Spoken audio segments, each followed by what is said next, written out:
베드로전서를 보게 되면 베드로전서가 강조하는 것이 무엇이냐면 성도의 정체성은 나그네라는 것이죠. 그러니까 우리가 이 세상에서 스트레인저이고 에일리언이고 그리고 이 세상에서 나그네와 같은 삶을 살아가는 것이 성도의 정체성이라는 겁니다. 어떻게 성도의 정체성이 나그네일까요? 우리가 하나님을 믿게 되면 우리는 하나님 나라에서 새로운 시민권을 얻게 되는 것이죠. 근데 하나님의 나라는 이중국적을 허용하지 않습니다. 그래가지고 하나님 나라에 태어나는 순간 모든 성도들은 이 땅에서 외국인이자 이방인이자 나그네로 살아갈 수밖에 없게 되는 것이죠. 자, 나그네와 같은 성도들이 이 세상에서 어떻게 살아야 하는지를 베드로전서에서 강조하고 있는데 오늘 1장 14절부터 16절까지 말씀을 우리 함께 읽어보도록 하겠습니다. 시작.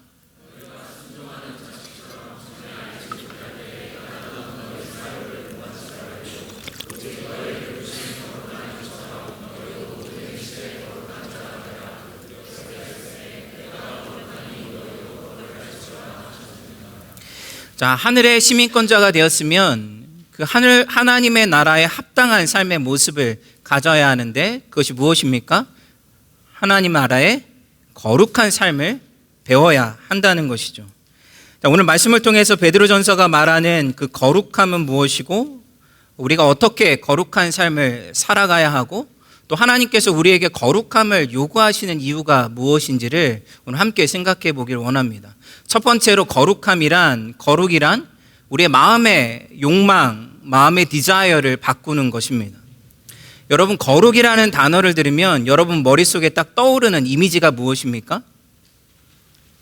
막 손을 높이 들고 눈을 감고 찬양하는 모습이나 또 아니면 성경책을 아주 두꺼운 것을 옆에 이렇게 딱 끼고 목소리를 일단 깔고 할렐루야 뭐 이렇게 이야기하는 모습이나 또 어떤 분은 이 커피 한 잔을 앞에 두고 기도하시는 모습들을 이야기하기도 합니다. 제가 아시는 집사님 중에 한 분이 음식을 먹을 때에 5불 미만의 음식은 기도하지 않고 5불 이상의 음식은 기도하시는 분이 있어요. 여러분 너무 궁금하지 않습니까? 어떻게 5불이라는 기준을 삼게 되었을까? 그래서 제가 너무 궁금해가지고 집사님에게 여쭤봤어요. 집사님 5불 이상을 기도하시는 이유가 무엇입니까? 대답이 무엇이냐면 여러분 캐나다 달러 이 캐나다의 지폐가 몇 불부터 시작하죠? 5불짜리부터 시작하죠. 그러니까 5불짜리부터 종이 지폐가 시작이 되기 때문에 뭔가 중요하다는 느낌, 그 감동을 하나님 앞에 받았다는 것이죠. 자, 우리가 정말 사람이 다양한 것처럼 신앙도 굉장히 다양한 색깔들을 가지고 있는 것 같습니다. 자, 이게 거룩의 한 모습일 수는 있지만 여러분 성경이 말하는 거룩이라는 것은 우리의 삶의 어떤 특정한 행동을 이야기하는 것이 아니라 거룩이라는 것은 언제나 우리의 마음에서부터 시작된다고 이야기를 하고 있습니다. 우리의 마음에서부터 시작돼서 우리의 삶 전체로 영향을 미치는 것이 거룩이라는 것이죠. 그래서 성경은 언제나 거룩을 이야기할 때마다 우리의 마음의 이야기를 하고 있다는 것을 우리는 확인할 수가 있습니다. 우리가 몇 구절을 좀 같이 읽어보기를 원하는데요. 14절 말씀을 다시 한번 읽겠습니다. 시작. 너희가 순종하는 자식처럼 전에 알지 못할 때에 따르던 너희 사역을 본받지 말고 오직 너희를 부르신 거룩한 이처럼 너희도 모든 행실에 거룩한 자가 되라. 2장 11절입니다. 영혼을 거슬러 싸우는 육체의 정욕을 제어하라. 4장 2절입니다. 다시 사람의 정욕을 따르지 않고 하나님의 뜻을 따라 육체의 남은 때를 살게 하려 함이라. 자, 여기서 계속해서 등장하는 단어가 무엇입니까? 너희의 사역, evil desires, 그 다음에 육체의 정욕, 사람의 정욕, 이런 단어들이 계속해서 등장하고 있는 것이죠. 그러니까 거룩한 삶을 살기 위해서는 우리의 마음, 그러니까 우리 마음 속에 있는 세상적인 욕망, 육체적인 정욕이 제어되지 않으면 우리의 삶이 바뀌지 않는다는 것이죠. 여러분 그 이유가 무엇입니까? 우리의 삶을 자세히 들여다보면 우리의 삶은 언제나 우리의 마음에 있는 욕망에서부터 시작된다는 것이죠. 여러분 마음속에 분노가 가득한 사람이 있습니다. 아마 여러분들은 아니시겠지만 이 분노가 가득한 사람이 운전을 하다가 갑자기 어떤 사람이 막 탁 끼어들거나 난폭하게 운전하는 사람들을 만나게 되면 어떻게 반응할까요? 당신을 축복합니다. 할렐루야. 뭐 바쁘셨군요. 뭐 이렇게 이야기할까요? 아니, 그렇게 이야기하지 않겠죠. 막 하이빔을 켰다 꼈다 막 하고, 그리고 입에서는 막 욕이, 손에는 손가락이 막 춤을 추면서 이야기하지 않겠습니까? 자, 그런데 반대로 사람의 마음속에 사랑이 충만하다고 한번 생각을 해보십시오. 누군가가 여러분에게 시비를 걸거나 싸움을 걸어도 여러분 마음속에 사랑이 충만하다면 어떻게 반응할까요? 아마 쉽게 마음을 진정하고, 그리고 누군가를 쉽게 용납하고 용서하려고 할 것입니다. 그러니까 우리의 마음속에 교만이나 음욕이나 탐심이나 분노나 이런 것들이 가득하다면 여러분 그 삶이 어떻게 될 것인지는 너무나 뻔하지 않습니까? 근데 반대로 우리의 마음속에 하나님이 말씀하시는 대로 이 성령의 열매들, 기쁨이 가득하고 사랑이 충만하고, 그리고 절제와 인내와 양성과 이러한 성령의 열매가 가득하다면 여러분, 우리가 말하는 것이나 우리가 행동하는 것이나 우리의 삶의 모든 것들이 다 하나님의 뜻에 합당한 모습으로 나타나고 이야기하고 살아가게 된다는 것이죠. 여러분, 거룩한다는 것은 다른 것이 아니라 우리의 마음이 세상의 소욕과 이 육체의 정력을 따라 사는 것이 아니라 성령의 소욕과 하나님이 주시는 거룩한 소망을 가지고 살아가게 될 때에 그 마음에 의해서 우리의 삶이 거룩한 길로, 거룩한 성품으로 구별된 모습으로 나아가게 된다는 것이죠. 자, 그런데 문제는 뭐냐면 우리의 마음이 뒤틀려 있다는 게 문제인 것이죠. 제가 밴쿠버에 사역을 할 때 아마 밴쿠버에서 온 청년들도 있을 것 같은데, 거기에 이제 이스트 헤이스팅스라는 곳에 가게 되면 여러분 홈리스들이 다 모여 살고 있습니다. 제가 중고등부 아이들을 데리고 거기서 여름과 겨울이 되면 2박 3일씩 수련회를 하면서 홈리스 전도를 했습니다. 자, 그러면 정말 그 홈리스들이 사는 그 뒷골목으로, 이렇게 그 거리의 뒷골목으로 들어가게 되면 눈앞에서 주사기를 들고 팔에 마약을 놓는 사람들을 만나게 되죠. 그 사람들을 직접 눈앞에서 보게 되면 얼마나 당황스러운지 모릅니다. 근데 이제 저희가 전도를 하러 갔으니까 이제 용기를 내가지고 가까이 다가가서는 먹을 것을 나눠주면서 우리가 당신을 위해서 기도해주고 싶은데 무슨 기도 제목이 있습니까? 라고 물어보면 그냥 저리 가라고 이야기할 것 같은데 기도 제목을 이야기를 해요. 어떤 기도 제목을 이야기하는지 아십니까? 마약을 손에 들고 주사기를 들고 팔에 꽂으려고 하면서 이 마약을 끊게 해달라고 기도 부탁을 하는 것이죠. 이게 진짜로 끊고 싶다는 건지 아닌지 알 수가 없습니다. 그래서는 일단은 영어로 나이스하게 기도를 해주고, 한국말은 못 알아들으니까 손을 얹고서 주여 이 죄인을 용서하여 주옵소서 막 이렇게 큰 소리로 기도를 하고 돌아옵니다. 근데 그 사람의 내면을 깊이 들여다보면 마약을 끊지 않는 이유가 무엇입니까? 이 마약에 중독되어서도 한 가지 이유가 될 수 있겠지만 그 사람의 마음을 깊이 들여다보면 마약을 진짜로 끊고 싶은 마음이 그 마음 속에는 없는 것이죠. 여러분, 우리의 내면이 뒤틀려져 있기 때문에 우리는 선하고 거룩한 길로 나아가고 싶어하는 마음이 없습니다. 여러분, 마찬가지 아닙니까? 우리의 삶을 들여다보게 되면 여러분들이 하나님의 말씀을 모르기 때문에 지키지 않는 것일까요? 우리가 하나님을 아는 지식이 없기 때문에 순종하지 못하는 것입니까? 그렇지 않죠. 여러분 마음속을 깊이 들여다보면 여러분들이 하나님의 말씀에 순종하거나 지키지 않는 이유는 한 가지밖에 없습니다. 그렇게 살고 싶지 않은 것이죠. 우리 안에 우리는 태어날 때부터 이 뒤틀린 욕망을 가지고 살아가기 때문에 우리는 선보다 악한 것을 더 좋아하고, 아름다운 것보다 더 추한 것을 좋아하고, 하나님을 사랑하는 것보다 우리 자신을 본능적으로 사랑하는 것이 우리의 모습인 것이죠. 그러니까 우리의 마음속에 있는 중심에 있는 디자이어가 하나님을 사랑하고 갈망하는 것으로 바뀌지 않는다면 우리는 하나님을 믿어도 우리의 삶이 쉽게 바뀌지 않는 것이죠. 여러분들의 똑같은 문제와 똑같은 유혹과 똑같은 시험에 넘어지는 이유가 무엇인지 아십니까? 여러분 안에 그것을 벗어나고자 하는 갈망이 없기 때문인 것이죠.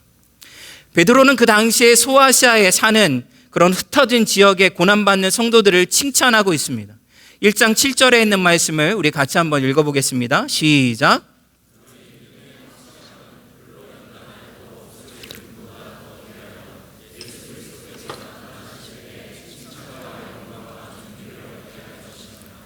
여러분, 얼마나 훌륭한 믿음을 가졌길래 금과 은과 비교할 수 없는 더 견고하고 더 멋진 믿음을 가지고 있다고 칭찬을 받고 있는 것일까요?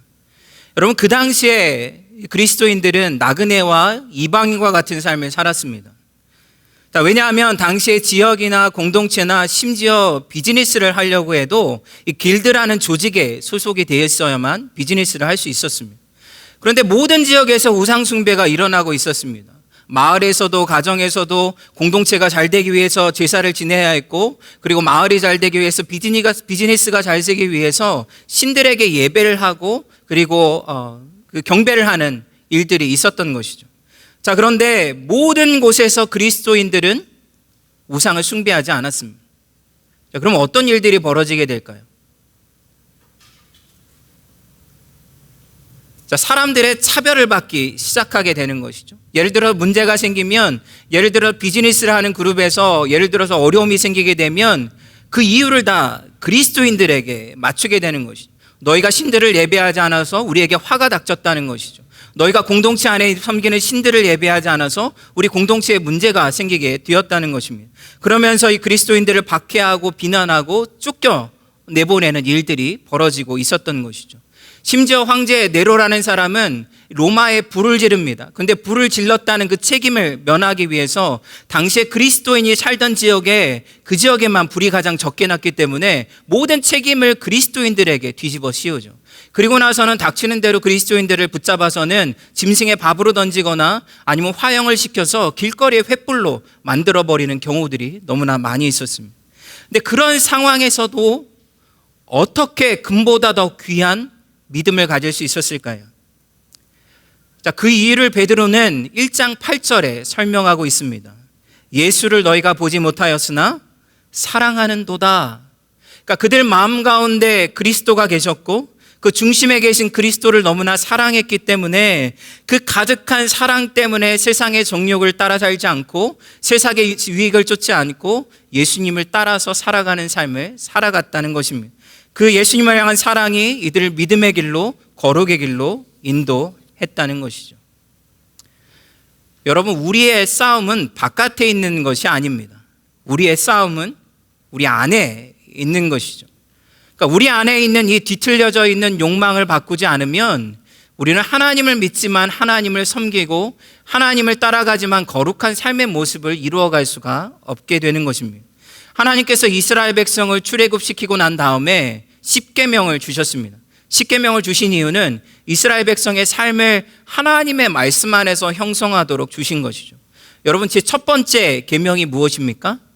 첫 번째 계명은 나 외에 다른 신을 두지 말라는 것이죠. 그러니까 다시 말하면 너의 마음과 정성을 다하여서 하나님만을 사랑하라 라는 것입니다. 근데 마지막 10번째 계명은 무엇입니까? 내 이웃의 소유를 탐내지 말라는 것이죠.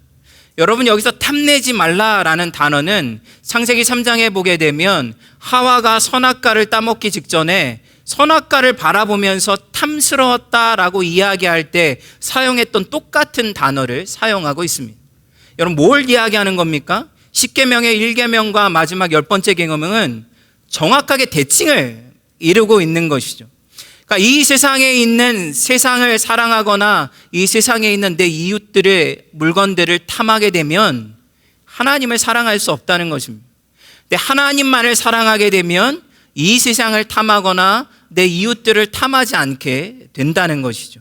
그러니까 우리는 늘 우리의 마음 가운데서 하나님을 사랑할 때만 우리의 삶이 온전해질 수 있다는 것을 기억해야 됩니다. 어거스틴이라는 사람은 하나님 앞에 기도할 때에 매일같이 자기의 삶 가운데 하나님을 먼저 사랑하게 해달라고 기도했습니다. 그 이유가 무엇이냐면 하나님을 사랑한다는 것은 우리의 삶의 중력과 같아서, 여러분, 중력이 사라진 세상에는 모든 것들이 다 흩어져 버리지 않습니까? 근데 하나님의 사랑이 그 삶의 중심을 차지하게 되면 모든 흩어졌던 것들이 각자의 자리를 찾아가기 때문에 모든 것들이 질서를 갖게 되고 우리의 삶이 하나님 앞에서 온전해질 수 있게 되기 때문인 것이죠. 자, 그래서 우리는 늘 우리의 마음을 들여다봐야 하는 것이죠. 우리가 하나님을 정말로 사랑하고 있는지 아니면 세상을 사랑하고 세상을 탐내고 있는지, 우리가 하나님을 사랑할 때만 진짜로 이 세상에서 거룩한 삶을 살아갈 수 있게 된다는 것입니다.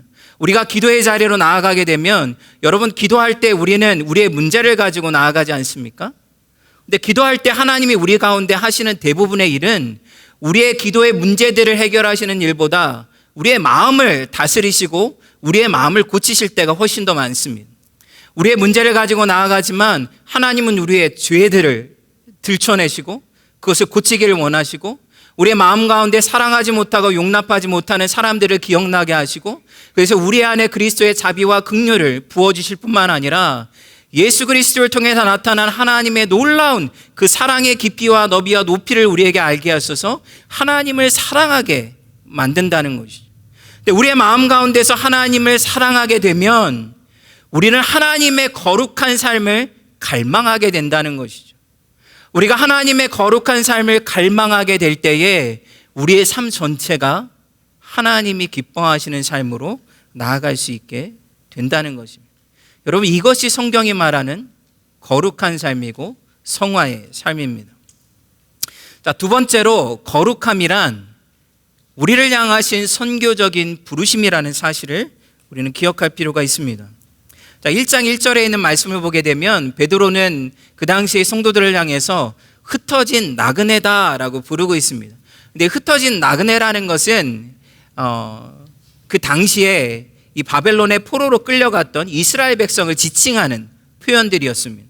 뿐만 아니라 5장 13절에 있는 말씀을 보게 되면 택하심을 함께 받은 바벨론에 있는 교회가 너희를 무난하고 지금 베드로는 로마의 압제 아래 살아가고 있는데 바벨론에 있는 교회가 너희에게 무난한다라고 이야기를 하고 있는 것이죠.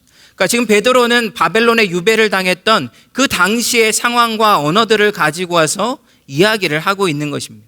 여러분, 그 이유가 무엇입니까? 그 이유는 그 당시의 상황들을 가지고 현재 그리스도인들이 당하고 있는 어려움과 환경과 그리고 하나님의 부르심과 소명이 무엇인지를 설명하고 가르치기 위해서 그렇게 하고 있다는 것입니다. 바벨론의 포로로 끌려갔던 사람들의 상황이 어떠했을까요? 여러분, 바벨론이라는 제국은 그 당시에 최고의 제국이었습니다.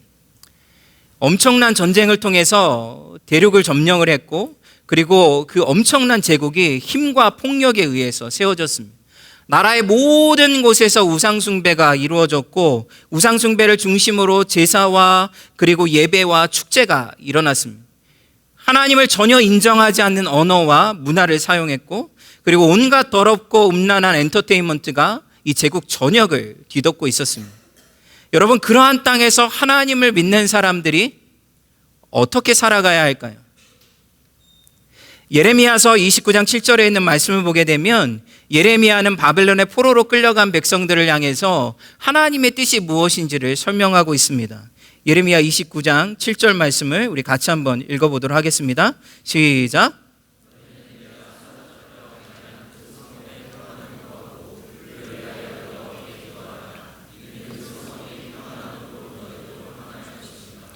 자, 그 땅을 사랑하고 그 땅의 번영을 위해서 일하라는 것이죠. 여러분, 죄와 우상숭배가 가득한 땅에서 어떻게 그 땅의 번영을 위해 일할 수 있습니까? 함께 죄와 우상숭배에 참여하라는 이야기입니까? 그런 것이 아니죠.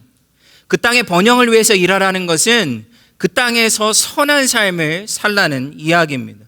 그 이유가 무엇이냐면 오늘 베드로전서 우리가 함께 읽었던 2장 9절에 있는 말씀을 보게 되면 너희는 택하신 족속이요 왕같은 제사장이요 거룩한 나라요 그의 소유된 백성이니, 이렇게 이야기하면서 하나님께서 너희를 이러한 백성으로 삼으신 이유가 무엇이냐면 너희를 어두운 가운데서 불러내어 그의 기이한 빛에 들어가게 하신 하나님의 아름다운 덕을 선포하기 위해서 너희를 불렀다는 것입니다.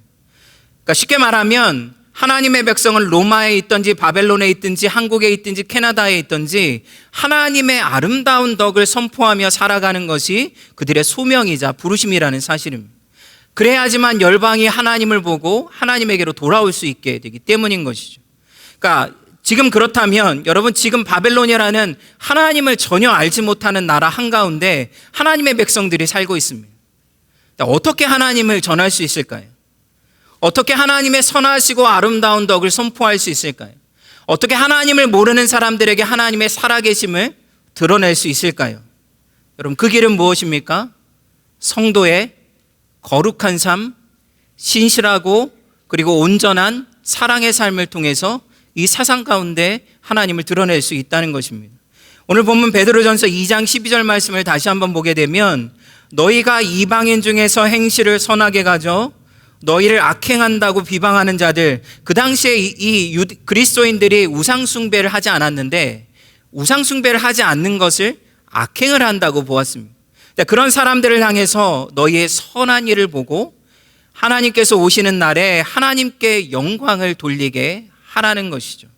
그러니까 지금 이방인들 중에서 너희가 살아가고 있다는 겁니다. 그러니까 바벨론의 포로 때와 같이 하나님을 모르는 사람들 한가운데서 너희가 살아가고 있다는 것이죠. 그러니까 그들이 너희를 지켜보고 있다는 것을 기억하라는 것입니다. 그러니까 어떻게 그들에게 복음의 진실함을 드러낼 수 있을까요? 그 방법은 무엇입니까? 성도들의 선한 행실을 통해서 이 세상 가운데 하나님의 살아계심을 드러낼 수 있다는 것입니다. 여러분, 요즘에 교회가 위기를 겪고 있다는 이야기들을 많이 듣습니다. 성도들의 숫자가 엄청나게 줄어들고 있고 교회를 문 닫는 그런 교회들이 정말 엄청나게 많이 있다는 이야기를 듣습니다. 뿐만 아니라 이 세상에서는 계속해서 교회의 그런 가치나 말씀과는 전혀 상관없는 정책과 제도들이 만들어져 가죠. 동성애나 대마초가 합법화되면서 부모님들이 어떻게 우리 아이들을 양육해야 될지 모르겠다라는 이야기를 합니다. 여러분, 근데 잘 생각해 보면 그건 진짜 중요한 문제가 아닙니다. 우리가 바벨론 땅에 살아가고 있다면 이 세상이 바벨론과 같은 세상이 천국이 되기를 기대할 수는 없습니다. 여러분, 이 세상이 점점 끝날을 향해 가면 갈수록 이 세상은 더 악해져 가지 선해져 가지 않습니다. 이게 성경이 우리에게 이야기하는 것이죠. 자, 그렇게 생각한다면 그러한 것들은 오히려 당연한 것이죠. 예수님께서 다시 오실 때까지 우리는 이 세상에서 이방인과 나그네와 같은 삶을 살아갈 수밖에는 없습니다. 자, 근데 진짜 문제가 무엇인지 아십니까? 근데 진짜 문제는 교회가 세상과 다르지 않다는 데 있습니다. 성도들의 삶이 세상의 삶과 구별되지 않는 데 있는 것이죠. 한국에서 어떤 서베이를 한 것을 본 적이 있는데, 여러분, 한국에서는 50%가 넘는 사람들이 기독교에 대해서 아주 혐오감을 가지고 있다고 이야기합니다. 그러니까 쉽게 말하면 둘 중에 한 명이 기독교를 비난한다는 것이죠. 근데 비난의 이유가 무엇입니까? 비난의 이유는 기독교가 세상과 다르지 않다는 것이죠. 교회는 계속해서 우리는 너희와 다르다, 우리는 세상과 다르다고 이야기하지만 세상은 오히려 교회를 향해서 너희는 우리와 다르지 않다라고 이야기를 하고 있다는 것입니다. 자, 그런데 초대교회는 정반대의 삶을 살고 있었습니다. 베드로전서 4장 4절 말씀을 보게 되면 이러므로 너희가 그들과 함께 그런 극한 방탕에 다름질하지 아니하는 것을 그들이 이상히 여겨 비방하였다는 것이죠. 초대교회 공동체의 성도들이 비방을 받은 이유가 무엇입니까? 세상 사람들과 그런 극한 방탕의 삶을 살아가고 있지 않았기 때문에 그들이 비난을 하고 그들이 박해를 했다는 것이죠. 자, 그런데 많은 사람들이 교회를 찾아와서는, 사람들을 찾아와서는 너희들이 어떻게 그렇게 다르게 살 수 있는지를 물어보았습니다. 그러면 그 당시의 성도들이 온유함과 두려움과 겸손함을 가지고 우리가 믿는 믿음의 소망을 이야기했을 때 그 이야기를 들었던 사람들이 다 교회로 들어오게 되었다는 것입니다. 근데 초대교회의 역사를 보게 되면 여러분, 초대교회 300년 동안에 1000명에서 시작된 성도들이 300년 동안에 3300만 명으로 늘어나게 되었습니다. 그리고 로마 전체가 뒤집어진 역사가 일어나게 되었던 것이죠. 제가 이번에 인도 선교를 갔을 때에 여러분, 이제 마을을 방문하게 되면 그 마을에 이제 그리스도인 가정이 있고 그 그리스도인 가정이 주변에 이제 믿지 않는 사람들을 초청을 합니다. 자, 그런데 자기들이 가서 초청을 하면 사람들이 잘 오지 않는데 캐나다나 외국에서 사람들이 왔다고 하면 이 사람들이 이제 신기해서 구경을 하러 이제 모이게 되죠. 우리가 일종의 얼굴마담과 같은 일들을 하게 되는데, 그러게 되면 이제 그 모인 사람들을 대상으로 간증을 하고 그리고 복음을 전하게 됩니다. 자, 우리는 처음 가기 때문에 거기에 모인 사람들이 기독교인인지 비그리스도인인지 알 길이 없습니다. 얼굴도 비슷비슷하게 생겨가지고 누가 누군지 구별도 잘 안 돼요. 자, 근데 다 모여가지고 그 사람들 앞에서 복음을 전하려고 하면 그 가운데 그리스도인이 누군지를 정확하게 찾아낼 수가 있습니다. 그럼 어떻게 찾아낼 수 있을까요? 제가 아주 특별한 능력이 있어가지고 그리스도인들이 누구인지 알 수 있기 때문일까요? 전혀 그렇지 않습니다. 어떻게 그리스도인과 비그리스도인이 정확하게 구별이 되는 줄 아십니까? 그들의 얼굴을 보면 알 수 있습니다. 여러분, 얼굴을 보면 그 얼굴에 기쁨이 충만하다는 것을 보게 됩니다. 쓰레기 더미와 같은 집에 살아가고 있는 청년이 한 명 있었습니다. 근데 그 사람의 얼굴이 너무 기쁨이 충만해가지고 저희가 너무나 신기해서 물어봤어요. 여러분, 어떻게 그 상황 가운데서 그렇게 기쁨이 충만합니까? 뭐가 그렇게 좋으세요? 라고 물어보았더니 그 청년이 하는 이야기가 무엇이냐면 내 안에 그리스도가 계시기 때문에 너무나 기쁘다는 것이죠. 여러분 안에 그리스도가 계십니까? 믿지 않는 사람들의 얼굴을 보다가 믿는 사람의 얼굴을 보면 그 얼굴이 너무나 달라서 그 얼굴을 보는 것만으로도 너무나 큰 은혜가 되었던 것이죠. 여러분, 베드로전서를 보게 되면 베드로전서의 성도들을 향해 이렇게 이야기합니다. 너희가 예수를 보지 못하는데도 너무나 사랑하고 말할 수 없는 영광스러운 즐거움으로 기뻐하는도다. 지금 인도에 있는 그리스도인들이 그렇게 살아가고 있는 것이죠. 예수님이 우리 안에 있다는 사실만으로도 너무나 기뻐서 그 삶이 전혀 세상 사람들과는 전혀 다른 삶을 살아갈 수밖에 없게끔 그 마음속에 기쁨이 충만한 삶을 살아가고 있다는 것입니다. 여러분, 세상 가운데서 여러분의 삶이 여러분 구별되고 있습니까? 여러분, 선교라는 것은 입에서 시작하는 것이 아니라 삶에서 시작되는 것입니다. 선교라는 것은 선한 영향력과 거룩한 영향력에서부터 시작되는 것이죠. 우리가 일하는 일터에서 우리가 공부하는 곳에서 우리 안에 그리스도가 계신 것과 우리가 그리스도를 사랑하기 때문에 나오는 거룩한 삶의 행위들이 선교의 시작이라는 것입니다. 이 세상에 너무나 깨어진 가정들이 많이 있지 않습니까? 목숨을 걸고 가정을 지키는 것도 선교라는 것이죠. 여러분, 우리가 살아가고 있는 지역과 우리의 이웃들 가운데 어려움을 당하고 고난을 당하고 그리고 힘들게 살아가고 있는 사람들을 돌보고 그들을 위해서 함께 살아가는 것이 그것이 선교라고 이야기하고 있는 것이죠. 바벨론과 같은 세상에서 성도들의 삶이 밝게 빛날 때만 여러분, 하나님께서 그러한 삶을 통해서 이 세상 가운데 영광을 받으시고 믿지 않는 사람들을 하나님께로 인도해 내신다는 사실입니다. 여러분, 거룩한 삶이 선교입니다. 거룩한 삶이 빠져버린 것은 선교의 능력을 잃어버리게 만드는 것입니다. 마지막 세 번째로 거룩한 삶의 절정은 형제의 사랑입니다. 1장 15절에 있는 말씀을 보게 되면 오직 너희를 부르신 거룩한 이처럼 너희도 모든 행실에 거룩한 자가 되라 라고 이렇게 말씀하신 다음에 그 다음에 너희의 구원이 금이나 금 같은 것으로 이루어지지 않았고 오직 흠없고 점없는 어린 양의 보배로운 피로 너희가 구원을 받게 되었다라고 이야기를 합니다. 자, 그리고 나서 22절에 있는 말씀을 보게 되면 거룩함이 요구하는 삶의 내용을 설명하고 있습니다. 1장 22절 말씀을 우리 같이 한번 읽도록 하겠습니다. 시작.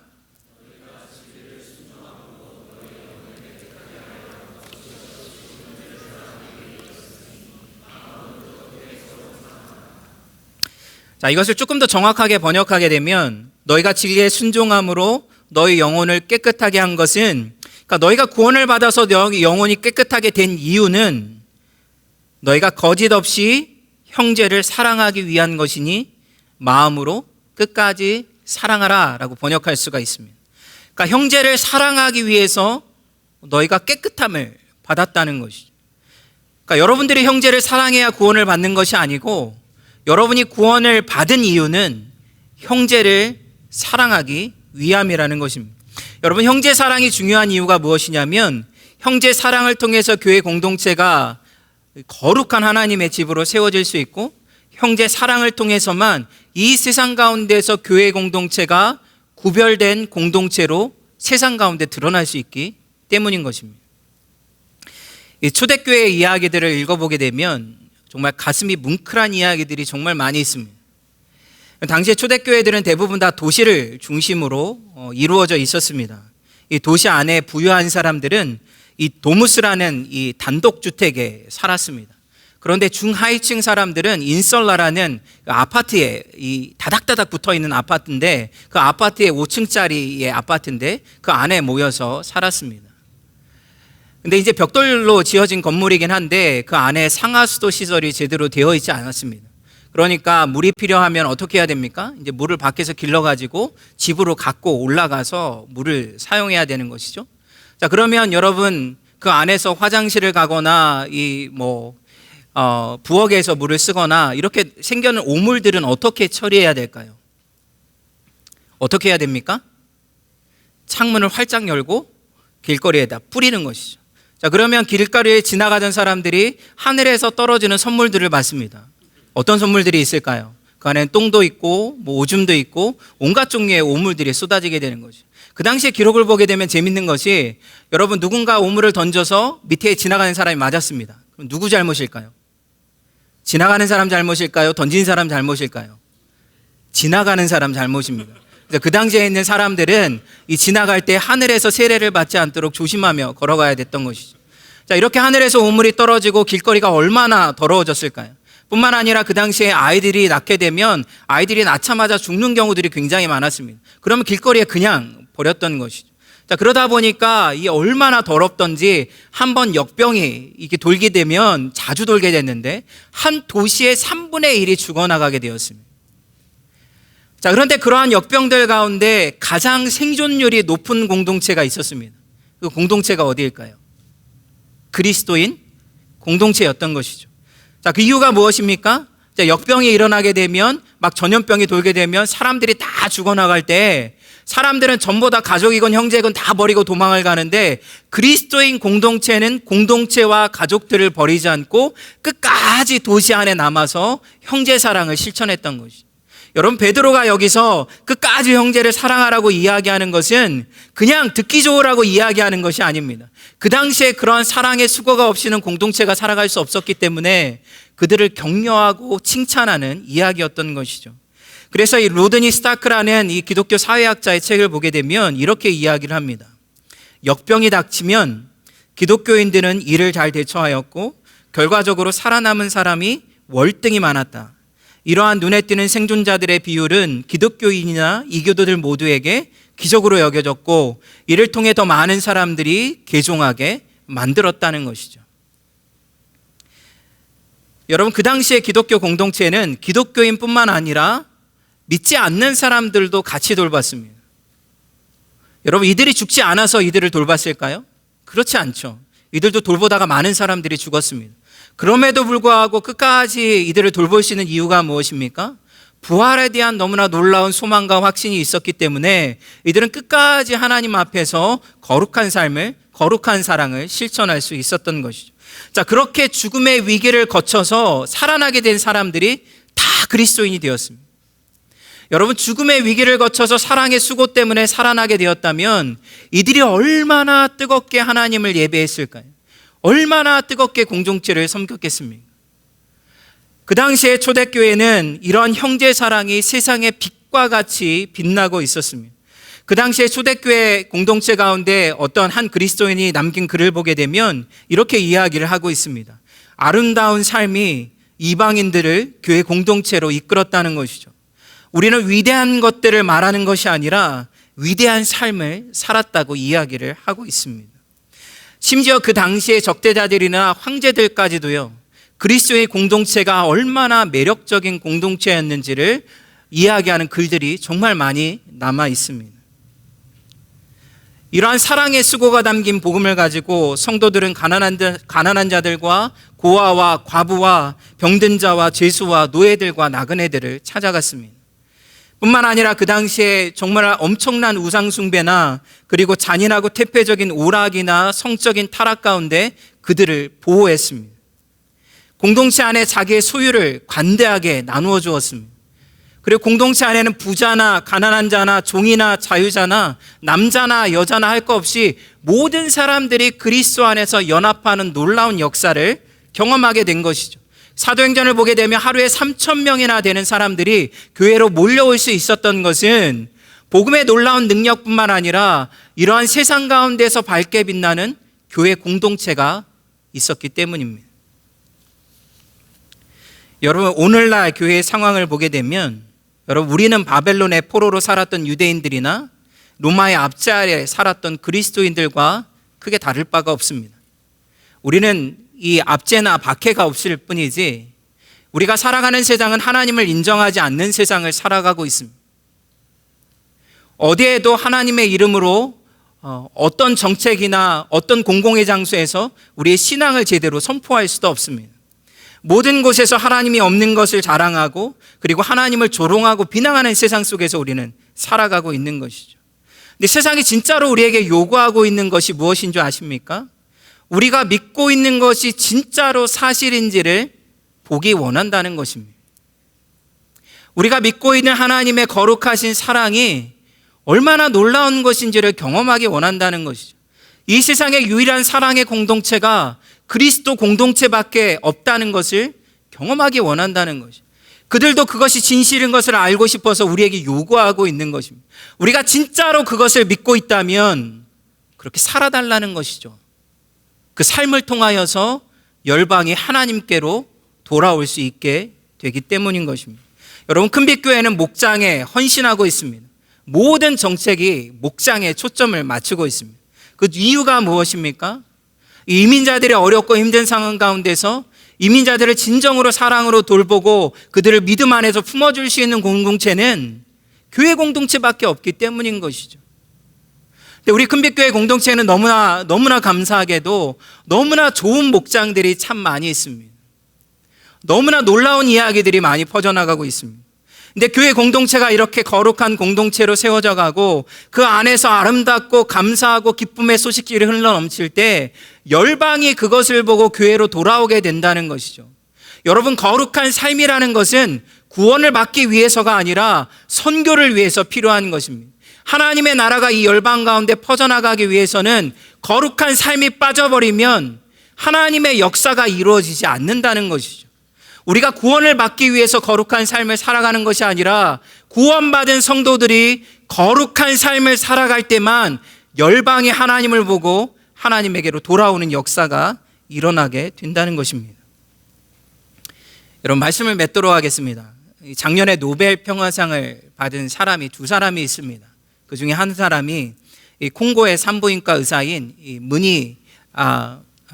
드니 무케게라는 의사입니다. 콩고에서 전쟁이 일어나게 되면 여러분, 여자들이 아주 심각한 재난을 당하게 됩니다. 남자들이 쳐들어와서는 성적인 공격을 할 뿐만 아니라 여성의 몸에 이 총이나 화학약품을 쏟아버려가지고 아주 큰 상처를 남깁니다. 끔찍하고 야만적인 범죄를 저지른 이유가 무엇이냐면 그렇게 해서 여자들의 마음 가운데 공포감과 자괴감과 수치감을 숨어져 가지고는 자기가 살던 마을을 다 떠나서 도망가게 만드는 것이죠. 근데 그런 여자들을 3만 명을 치료했다고 합니다. 여러분, 치료받은 사람의 숫자가 3만 명이면 치료받지 못한 사람의 숫자는 얼마나 많을까요? 근데 한 번은 게릴라가 이렇게 쳐들어와 가지고는 자기 가족들이 타고 가는 차를 막 총으로 난사를 해서 가족들이 다 죽을 뻔한 일이 생겼습니다. 그래서는 이 죽음에 대한 공포 때문에 이 가족들 전체가 이 박사님까지 포함해 가지고는 유럽으로 이민을 떠나게 됩니다. 자, 그런데 이 도움을 주었던 여자들이 하루에 1달러 미만으로 살아가는 여자들인데 이 사람들이 돈을 다 모아가지고 어렵게 돈을 모아서 비행기 티켓을 이 무케게 박사에게 보낸 것이죠. 자, 그리고 나서 뭐라고 이야기했냐면 더 이상 이 세상의 악에 굴복하지 않고 살아갈 수 있도록 도와달라고 간청을 했습니다. 이 무케게 박사가 그 이야기를 듣고 나서 하나님의 부르심을 느꼈습니다. 그리고 나서 다시 콩고로 돌아가서 여자들을 돌보기 시작했죠. 근데 여자들이 이 박사님과 이 병원을 지키기 위해서 밤낮으로 조를 짜서 병원을 지킨다는 겁니다.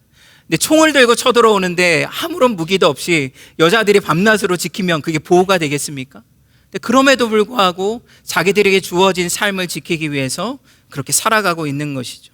이 무케게 박사가 크리스천 컨퍼런스에서 스피치를 하면서 이렇게 이야기를 했습니다.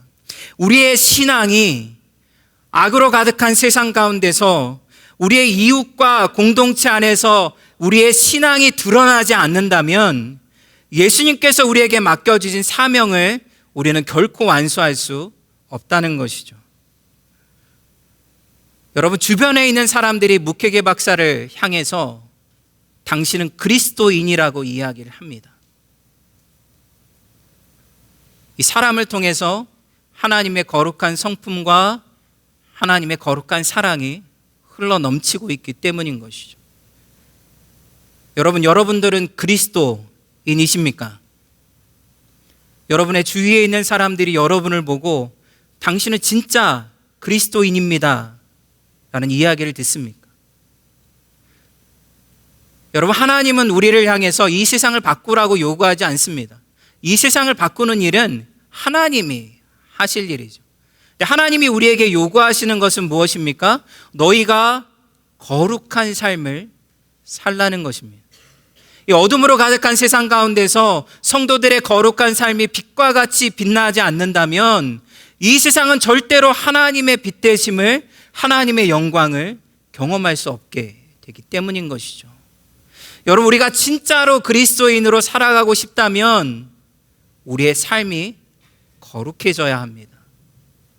하나님이 우리에게 요구하시는 것이 우리의 삶 가운데, 우리가 공부하는 학교에서, 우리가 일하는 일터에서, 우리의 가정에서 거룩한 삶을 살아가는 것이죠.